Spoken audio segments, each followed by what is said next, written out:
Hola a todos, ¿cómo están? Nos encontramos una vez más para el desarrollo de nuestras unidades en la materia administración. En la unidad 4 encontramos la organización del trabajo. El enfoque clásico de la administración se divide en administración científica y administración clásica o escuela científica, escuela clásica. Dentro de la escuela científica encontrábamos la organización del trabajo, que consistía en reducir esfuerzo para mejorar la eficiencia en las organizaciones.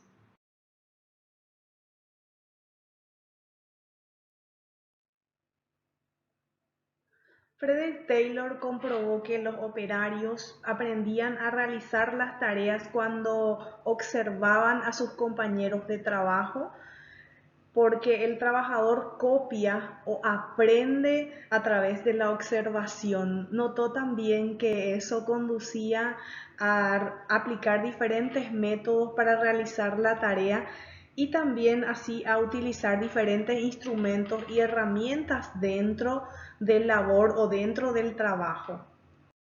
Según Taylor, que cada trabajo siempre tiene una forma más rápida y más práctica de hacer y un instrumento más adecuado para aplicar. Entonces, es posible, según Taylor, encontrar estos últimos y perfeccionarlos mediante un análisis científico y un detallado estudio de tiempos y movimientos, en vez de dejarlos a criterio personal de cada operario, según él, que era necesario aplicar la ciencia para encontrar el mejor instrumento para que se pueda hacer el trabajo. Definimos entonces la organización racional del trabajo. ¿Qué es la ORT? Es el intento de sustituir métodos empíricos y rudimentarios por métodos científicos en todos los oficios. Eso recibió entonces el nombre de organización racional del trabajo.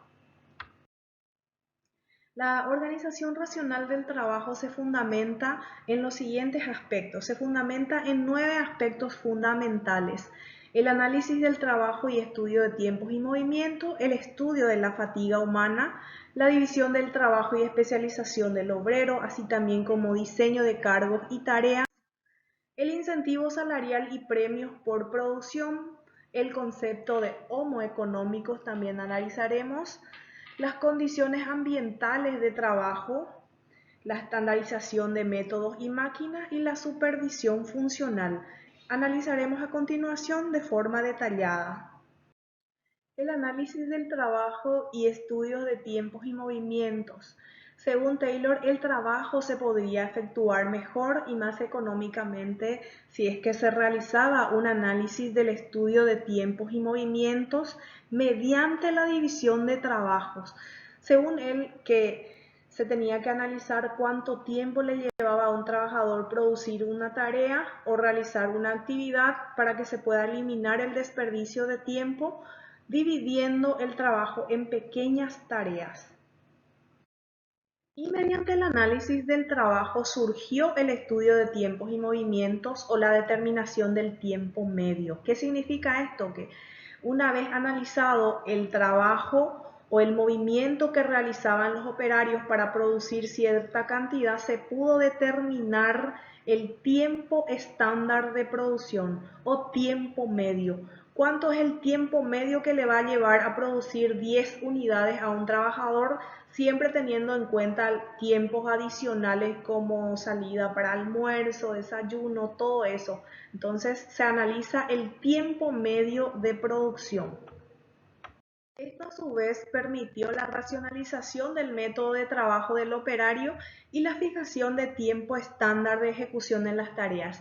Además, trajo consigo varias ventajas, ya que ya se determinó el tiempo medio de producción. Estas son algunas de las ventajas que presenta, así como la eliminación del desperdicio del esfuerzo humano y de los movimientos inútiles, también la racionalización de la selección y adaptación de los operarios a cada tarea. la facilidad de entrenamiento para los operarios y mejoramiento de la eficiencia y el rendimiento de producción. Sabemos que cuando los trabajadores son entrenados y manejan la tarea que tienen que realizar, mejoran su labor y son más eficientes y rinden más o producen mucho más.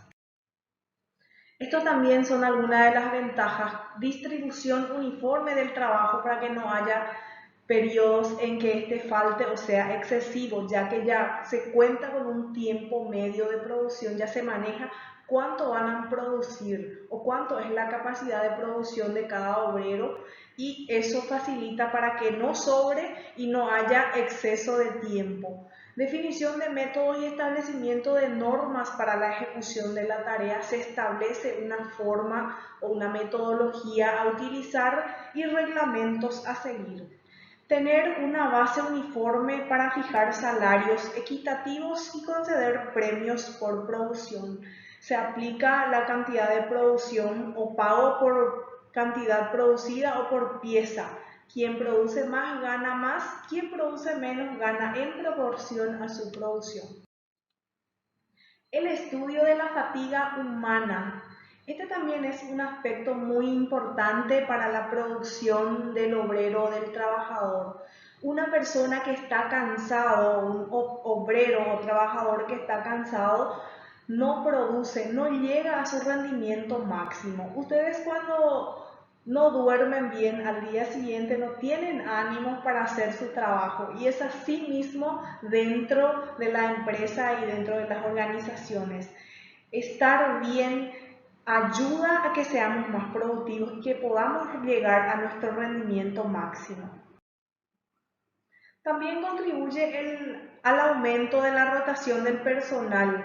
Eso indica que un trabajador no queda mucho tiempo en un puesto. También puede generar enfermedades, accidentes. Cuando una persona no duerme bien al día siguiente, si trabaja en una industria y llega a dormir y tiene existen más posibilidades de sufrir accidentes y obviamente su disminución de capacidad de esfuerzo. En síntesis, la fatiga reduce la eficiencia de los trabajadores. Debemos estar bien, no estar cansados para que podamos llegar a nuestro rendimiento máximo. División del trabajo y especialización del obrero. Dividir tareas en pequeñas actividades o que un trabajador haga una sola cosa hace que el trabajador se especialice en la actividad que realiza. Dividir trabajo en pequeñas tareas genera la especialización del operario, ya que realiza una sola cosa todo el tiempo, entonces ya con los ojos cerrados puede realizar, es especialista en lo que hace. Diseño de cargos y tareas. Esto también es fundamental para que se pueda llegar al rendimiento máximo. Diseñar una metodología de trabajo, asignar cargos, que las personas encargadas asignen las tareas a los operarios que sigan controlando, cerciorando para que se pueda realizar bien y de forma eficiente y eficaz. Hablábamos de tarea y diseño. ¿Qué es tarea? Es una actividad ejecutada por alguien en el desarrollo de su trabajo en la organización, en la empresa. Entonces es una actividad que el trabajador ejecuta. Y el diseño de cargo es el proceso de crear, proyectar y combinar con otros cargos para la ejecución de las tareas. También es un poco de tener capacidad de combinar diferentes tareas y la de llevar adelante el trabajo. Incentivos salariales y premios por producción. Que el obrero, el trabajador, debe percibir por su trabajo realizado. Nada debe ser gratis. Y es importante que existan premios por producción. Vemos que los trabajadores o los obreros son capaces de reducir su rendimiento máximo. Se estudió, se analizó el movimiento, el estudio de tiempos, también se definió el tiempo estándar y con todo eso de vuelta se reduce la cantidad de producción.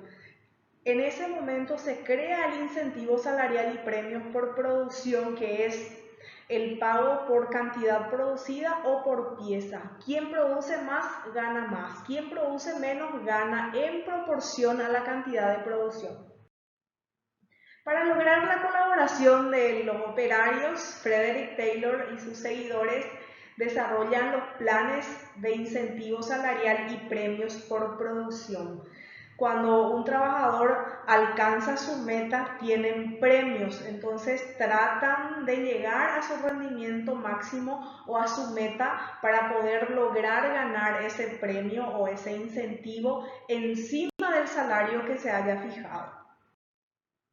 La idea fundamental era que la remuneración basada en el tiempo, ya sea mensual, por día o por hora, que debería ser sustituida por la remuneración basada en la producción de cada operario o por pieza.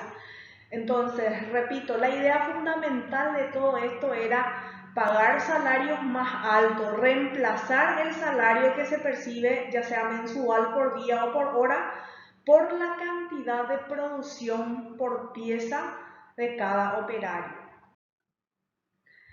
El concepto de homo económicos. Vemos todo el proceso que se realiza para que el obrero, el trabajador, pueda llegar a producir más. Pero este concepto indica que el hombre depende de la economía. Se demostró científicamente, no lo digo yo, que el hombre es holgazán por naturaleza. ¿Qué significa eso?